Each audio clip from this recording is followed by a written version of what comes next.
आज मेरे लिए बहुत ही खुशी का दिन है क्योंकि विश्वविद्यालय ने 15 वर्षों तक निस्वार्थ और लगनपूर्वक की गई मेरी सेवा के परिणाम स्वरूप मुझे कॉलेज का प्रिंसिपल बनाने का निर्णय लिया था। आज शाम को ही पदग्रहण समारोह होने वाला है, परंतु ना जाने क्यों रह रहकर मेरा मन बहुत ही विचलित हो रहा है। अभी तो सिर्फ 9 बजे हैं और ड्राइवर 2 बजे तक आएगा, तब तक मैं क्या करूं? मैं मन ही मन बुदबुदाई और रसोई की ओर चल दी। सोचा कॉफ़ी पी लूं, क्या पता तब मेरे मन को कुछ राहत मिले। कॉफ़ी का मग हाथ में लेकर जैसे ही मैं सोफे पर बैठी, हमेशा की तरह मुझे कुछ पढ़ने की तलब हुई। मेज पर कई पत्रिकाएं रखी हुई थी, लेकिन मेरा मन तो आज कुछ और ही पढ़ना चाह रहा था। मैंने यत्वंत उठकर अपनी किताबों की अलमारी खोली और वह किताब निकाली जिसे मैं अनगिनत बार पढ़ चुकी हूँ। जब भी मैं इस किताब को हाथ में लेती हूँ तो एक अलग ही एहसास होता है। मुझे मन को अपार सुख व शांति मिलती है। आप मेरी ज़िंदगी में गुजरे हुए वक्त की तरह हैं सर, जो कभी लौट कर नहीं आ सकता, लेकिन मेरी हर सांस के साथ आपका एहसास डूबता उतरता रहता है। अनायास ही मेरे मुंह से अल्फाज निकल पड़े और मैं डूबने लगी। 30 वर्ष पीछे अतीत की गहराइयों में जब मैं परिस्थितियों की मारी एक मजबूर लड़की थी जो अपने साए तक से डरती थी कि कहीं मेरा ये साया किसी को बर्बाद ना कर दे। जन्म लेते ही माँ को खो जाने वाला इल्ज़ाम मेरे माथे पर लेबल की तरह चिपका दिया गया था। पिताजी ने भी कभी मुझे अपनी बेटी नहीं माना। उन्होंने तो कभी मुझ पे पराया जैसा भी बर्ताव नहीं किया। मुझे इंसान नहीं, एक बोझ समझा। मैं अपने पिताजी के साथ अकेली ही इस घर में रहती थी क्योंकि मुझे पालने वाले चाचा चाची इस दुनिया से चले गए थे और मैं तो अभी 8वीं में पढ़ने वाली 13 साल की बच्ची थी। फिर भला मैं कहाँ जाती? मैं घर में पिताजी के साथ एक अनचाहे मेहमान की तरह रहती थी, लेकिन घर के नौकर चाकर मुझसे बहुत प्यार करते थे। जन्म से लेकर आज तक कभी भी मैंने माँ और पापा शब्द नहीं पुकारा। मुझे तो यह भी नहीं मालूम कि रिश्तों को नाम लेकर बुलाने से कैसा महसूस होता है। पिताजी की सख्त हिदायत थी कि जब तक वह घर में रहे तब तक मैं उनके सामने ना जाऊँ।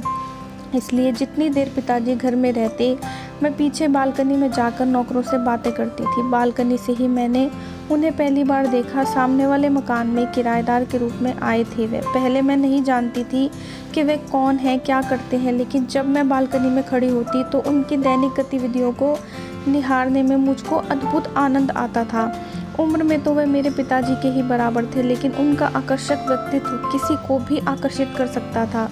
मैं अक्सर उन्हें पढ़ते हुए देखती थी, कभी कभार खाना बनाते या कपड़े धोते हुए देखा करती थी। कई बार उनकी नज़र भी मुझ पर पड़ जाती थी। मैं अक्सर उनके बारे में सोचती थी, परंतु पास जाकर कुछ पूछने की हिम्मत नहीं होती थी। एक दिन जब मैं स्कूल से लौटी तो उन्हें बैठक में पिताजी के साथ चाय पीते देखकर चकित रह गई।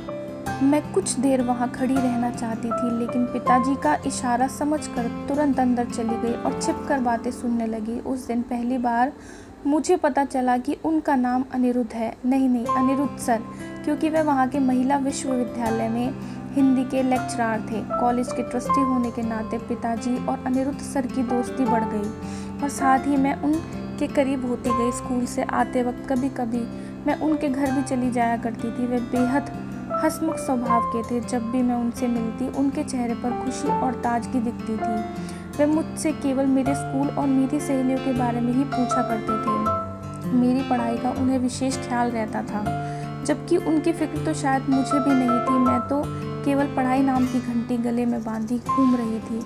मैंने तो सर से मिलने के बाद ही जाना कि ये किताबें किस हद तक मंजिल तक पहुंचाने में मददगार सिद्ध होती हैं। सर कहा करते थे कि ये किताबें इंसान की सच्ची दोस्त होती हैं, जो कभी विश्वासघात नहीं करती और ना ही कभी गलत दिशा दिखलाती हैं। ये हमेशा खुशियाँ बांटती हैं और दुखों में हौसला अफजाई का काम करती हैं। उसी दौरान मुझे यह भी पता चला कि वह एक अच्छे लेखक भी हैं। इन दिनों वह एक नई किताब लिख रहे थे जिसका शीर्षक था निहारिका। जब मैंने 9वीं कक्षा पास कर ली तब उन्होंने एक दिन मुझसे कहा कि उनकी निहारिका आज पूरी हो गई है और वह चाहते हैं कि मैं उसे पढूं। तब मैं साहित्य शब्द का अर्थ भी नहीं जानती थी। कोर्स की किताबों के अलावा अन्य किताबों से मेरा ना तो कोई परिचय था और ना ही रुचि, लेकिन निहारिका को मैं पढ़ना चाहती थी क्योंकि उसे सर ने लिखा था और उनकी इच्छा थी कि मैं उसे पढूं और सर की खुशी के लिए मैं कुछ भी कर सकती थी। जब मैंने निहारिका पढ़नी शुरू की तो उसके शब्दों में मैं डूबती चली गई और उसके हर पन्ने पर मुझे अपना चेहरा झांकता नज़र आ रहा था। ऐसा लगता था जैसे सर ने मुझे ही लक्ष्य कर ये कहानी मेरे लिए लिखी है, क्योंकि अंत में सर के हाथों में मेरे नाम से लिखी वह चिट इस बात की प्रमाण थी। प्रिय नेहा, मैं जानता हूँ कि तुम्हारे अंदर किसी भी कार्य को कर गुजरने की अनोखी क्षमता है, लेकिन ज़रूरत है तो उसे तलाश कर उसका सही इस्तेमाल करने की। मेरी कहानी की नायिका निहारिका ने भी यही किया। तमाम कष्टों को झेलते हुए भी उसने अपने डरावने अतीत को पीछे छोड़कर उज्जवल भविष्य को अपनाया, तभी वह अपनी मंजिल पाने में कामयाब हो सकी। मैं चाहता हूँ कि तुम भी निहारिका की तरह बनो, ताकि इस किताब को पढ़ने वालों को यह विश्वास हो जाए कि ऐसा असल ज़िंदगी में भी हो सकता है। तुम्हारा अनिरुद्ध सर। इस चिट को पढ़ने के साथ ही उसके हर एक शब्द को मैंने जहन में उतार लिया और फिर शुरू हो गया नेहा से निहारिका बनने तक का सफ़र, कभी न रुकने वाला सफ़र, जिसमें सर ने एक सच्चे गुरु की तरह कदम कदम पर मेरा मार्गदर्शन किया। 10वीं का पंजीकरण कराते समय ही मैंने अपना नाम बदलकर नेहा भाटिया की जगह नेहा निहारिका कर लिया। स्कूल तथा कॉलेज की पढ़ाई समाप्त करने के बाद मैंने पीएचडी भी कर ली। मेरी 10 वर्षों की मेहनत रंग लाई और मुझे अपने ही शहर के राजकीय उच्च विद्यालय में शिक्षिका के रूप में नियुक्ति मिल गई। उस दिन जब मैं अपना नियुक्ति पत्र लेकर सर के पास गई तो उनकी खुशी का ठिकाना ना रहा। तब उन्होंने कहा था, नेहा, अपनी सफलता को तुम मंजिल मत समझना, क्योंकि यह तो मंजिल तक पहुंचने की तुम्हारी पहली सीढ़ी है। मंजिल तो बहुत दूर है, जो अथक परिश्रम से ही प्राप्त होगी। उधर पिताजी को मेरा नौकरी करना बिल्कुल रास नहीं आ रहा था, परंतु ना जाने क्यों वे खुले शब्द में मेरा विरोध नहीं कर सके। इसलिए उन्होंने उस दिन मैंने अपनी पहली बार बहुत कड़े शब्दों में उनका विरोध किया, जिसके एवज में उन्होंने मुझे सैकड़ों गालियां दी व कई थप्पड़ मारे। फिर तो मैं लोक लाज की परवाह किए बिना ही सर के पास चली गई। सर ने जैसे ही दरवाज़ा खोला, उनसे लिपटकर रोने लगी। इतनी रात को मेरी ऐसी हालत देखकर सर भी परेशान हो गए थे, लेकिन उन्होंने पूछा कुछ नहीं। फिर मैंने उनके पूछने से पहले ही अपनी सारी राम कहानी उनको सुना डाली। इतना कुछ होने के बाद भी सर ने मुझे पिताजी के पास ही जाने को कहा, लेकिन मैं टस से मस नहीं हुई। तब सर ने समझाना शुरू किया। वे समझाते रहे और मैं सिर झुकाए रोती रही। उनकी दुनिया व समाज को दुहाई देने वाली बातें मेरी समझ के परे थी। फिर भी अंत में मैंने कहा कि यदि पिताजी मुझे लेने आएंगे तो मैं ज़रूर चली जाऊंगी, लेकिन वे नहीं आए। दूसरे दिन उनका फ़ोन आया था, मुझे ले जाने के लिए नहीं बल्कि सर के लिए धमकी भरा फ़ोन। यदि सर ने कल तक मुझे पिताजी के घर पर नहीं छोड़ा तो वे पुलिस थाने में रिपोर्ट कर देंगे कि अनिरुद्ध सर ने मेरा अपहरण कर लिया है। इतना सब कुछ जानने के बाद मैं सर की और अधिक परेशानी का कारण नहीं बनना चाहती थी, इसलिए सर के ही कहने पर मैं अपनी सहेली निशा के घर चली गई। पूरा 1 सप्ताह बीत चुका था। मेरे पिताजी को पता चल चुका था कि मैं निशा के घर पर हूँ, फिर भी वे मुझे लेने नहीं आए।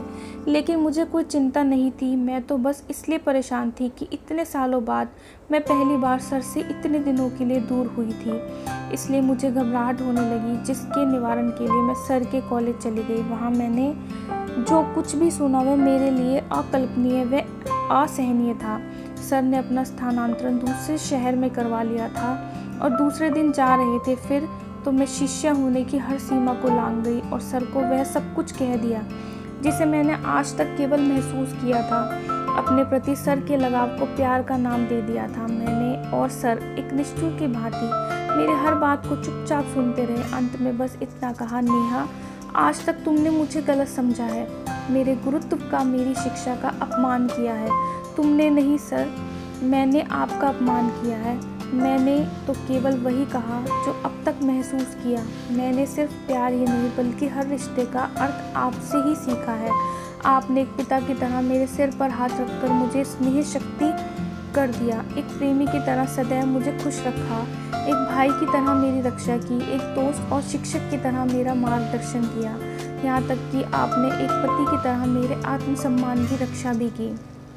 सच तो ये है सर, मन से तो मैं हर रिश्ता आपके साथ जोड़ चुकी हूँ। इसके लिए तो मुझे किसी से भी पूछने की कोई आवश्यकता नहीं है। नेहा, मेरा अपना एक अलग परिवार है और मैं अपने परिवार के साथ विश्वासघात नहीं कर सकता। साथ ही गुरु और शिष्य के इस पवित्र रिश्ते को भी कलंकित नहीं कर सकता। सर की आंखों में समाज का डर सहज ही झलक रहा था।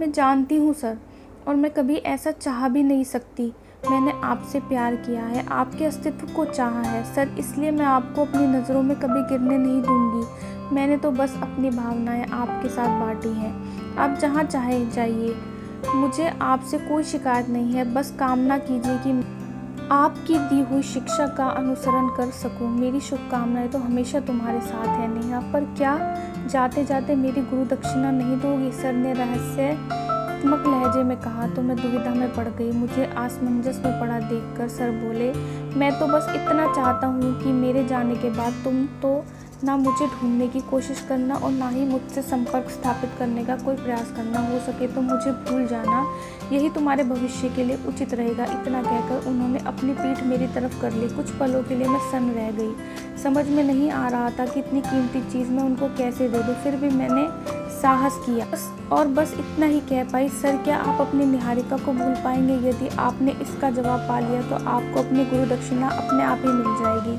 उस दिन मैंने आखिरी बार अनिरुद्ध सर को आह भर के देखा, उनकी शुभकामनाएं ली। सर के मुंह से सिर्फ इतना निकला, हमेशा खुश रहो। इसलिए मैं किसी भी परिस्थिति में दुखी नहीं हो पाती। जिंदगी के हर सुख दुख को हंसते हुए झेलना मेरी आदत बनी। मैंने सर की आधी बात तो मान ली और उनसे कभी भी संपर्क करने की कोशिश नहीं की, क्योंकि मैं गुरु ऋण से उत्तीर्ण नहीं होना चाहती थी। सर के चले जाने के बाद मैंने आजीवन अविवाहित रहकर शिक्षा के क्षेत्र में अपना जीवन समर्पित करने का फैसला किया। ना चाहते हुए भी पिताजी को मेरी जिद के आगे झुकना पड़ा। इसी बीच लगातार बजते मोबाइल की रिंगटोन को सुनकर मेरी निंद्रा भंग हुई और मैं अतीत से वर्तमान के धरातल पर आ गई। पिताजी का फोन था। आखिर तुमने अपनी जिद पूरी कर ली। खैर, बधाई स्वीकार करो। मैं इस शहर से बाहर हूँ और समारोह में नहीं आ सकता। आगे यही कामना है कि तुम और तरक्की करो। पिताजी ने सब कुछ बहुत ही रूखी जबान से कहा था। फिर भी मुझे अच्छा लगा कि पिताजी ने मुझे फ़ोन किया। काश एक बार सर का फ़ोन भी आ जाता।